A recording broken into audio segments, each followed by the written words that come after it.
Li meydana bajêr a Diyarbekirê bi pêşengiya Wezareta Ciwanan û Werzîşê ya Tirkiyeyê, parêzgerî, şaredariya bajarê mezin û Weqfa Tîravêjan Festîvala Ciwanan hat destpêkirin. Bi hezaran ciwan beşdarî festîvalê bûn û lîstikên hunerî û mantiqî lîstin. Her wiha, gelek komele û saziyên civaka sivîl jî di festîvalê de xebatên xwe bi ciwanan didin naskirin. Ferîde Çetin koordinatörüya mala piştgiriya malbatê dike. Çetin dibêje, saziya me jin û ciwanan fêrî hunera destan dike û ew ê di festîvalê de hunera destan bi ciwanan bidin hezkirin. Böyle bir etkinlik ben 10 yıldır Diyarbakır'dayım. İlk defa Diyarbakır'da oluyor. Ev 10 salin ku ez Diyarbekirê dijîm, cara pêşîne ku çalakiyeke vî rengê dibînim.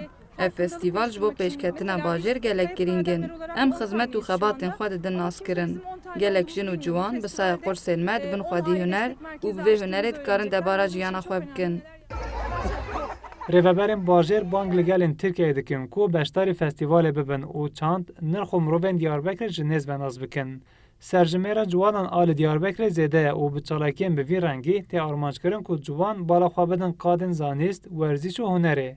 Ciwanên ku beşdarî festîvalê bûne jî kêfxweşiya xwe anîn zimên û xwestin ku çalakiyên bi vî rengî berdewam bin. Wala me vê pir ez kir xwedê bikin înşallah oqilcakî dijî me bîne ver li vir tibê jî çi heye ama o cê oqa cê tirmanma paşî cê oyuna cê spora her tişt li vir heye. Ez bi Diyarbekirê, ji bo Amedê pir xweş etkinlîka vî xweş abe.